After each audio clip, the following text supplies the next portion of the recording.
Thomas Nelson Pesola was not supposed to be born. His parents, Jeanette Nan Wienica Pesola and Will Joe Bill Zachary Pesola, were told they would not be able to have children.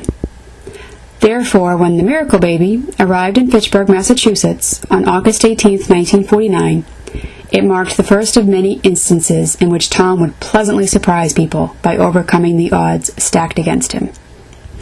Tommy, as he was called when he was younger, grew up in Ashby, Massachusetts.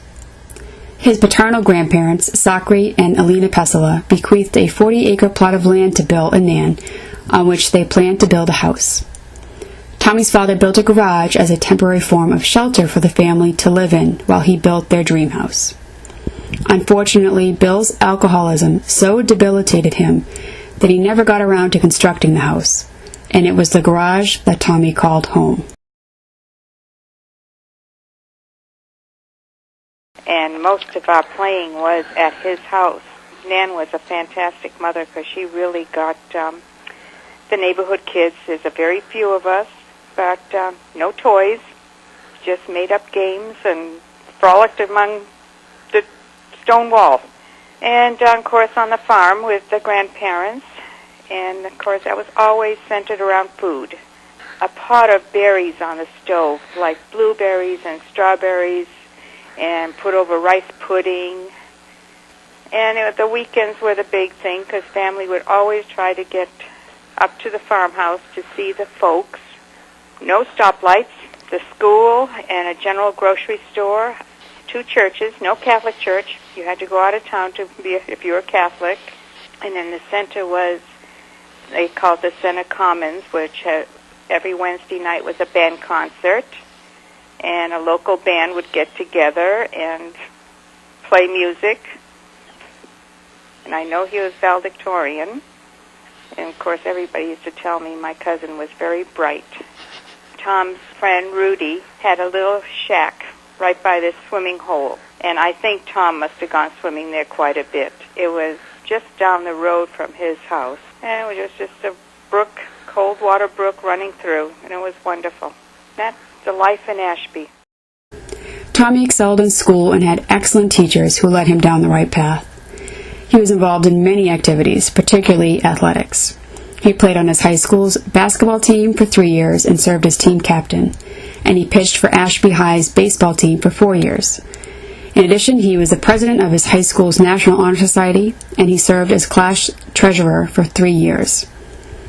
He also served as an editor for the yearbook in which his class named him most athletic, most ambitious, and most likely to succeed. However, Tommy's high school experience was not all smooth sailing.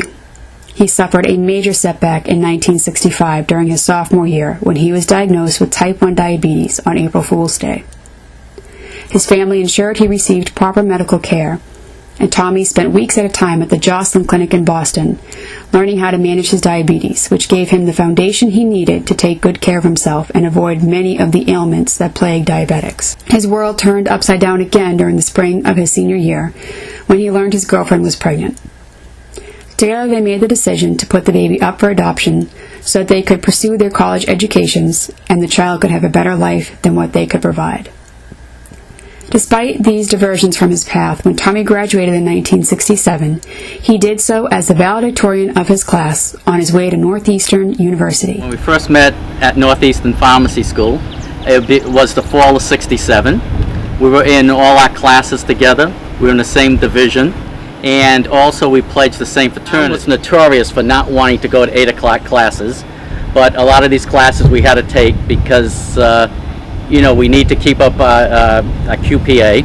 So one of my tricks was to sneak in Tommy's bedroom when it was time to get up for class and take two or three ice cubes and put it down the back of his pants and run like heck. That got him up, and we were able to meet most of his 8 o'clock classes in those days that way. When we were close to graduating from pharmacy school, we decided, well, what are we going to do afterwards? So I was one that always told the guys, well, let's go take the medical exam, let's go take the dental exam, etc. So finally I dragged Tom down to the dental exam, and in those days you had to carve a piece of chalk to show your dexterity. Well, to show you where things ended up, my chalk ended on the ground in 100 pieces. Tom carved his perfectly, and You know the rest. It was accepted at dental school. Tom wanted a more structured life to accommodate his needs, so he pursued dentistry. After he and his college sweetheart Joni married in the summer of 1972, they packed up and headed to Georgetown University in Washington, D.C. There, we went right from graduating and going into Georgetown and living in Virginia. So we had a lot of time away from family. Linda called him Dr. Tom, and that is who he was to us throughout our entire relationship of friendship and coming up here to Boston and staying in touch with the friends in D.C. The year ended in 1976 with Dr. Tom graduating from Georgetown Dental School, and both sides of Joni and Tommy's lives met, the Chest PT hospital side and the Georgetown Dental side. And it was a true celebration where Dr. Tom showed his humor as well as his happiness about graduating from dental school. They were coming up here to Boston. And we had to move back up here because Tom wanted so much to be next to his Boston Red Sox and his Celtics team. It had a lot of meaning for him. He really showed a lot of love to me that I don't think I'll ever find again.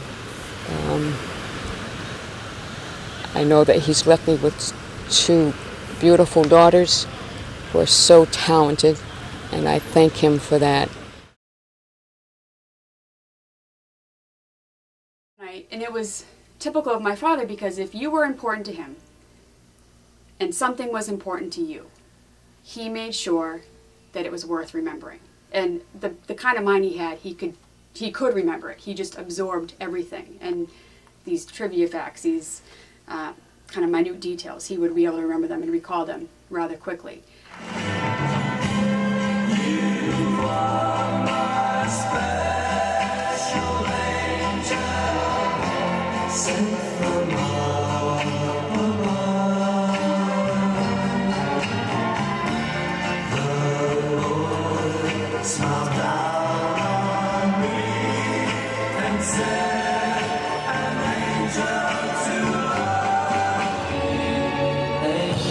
Ladies and gentlemen, once again a nice big hand for Mr. Tom Pesola as he dances with his specialing.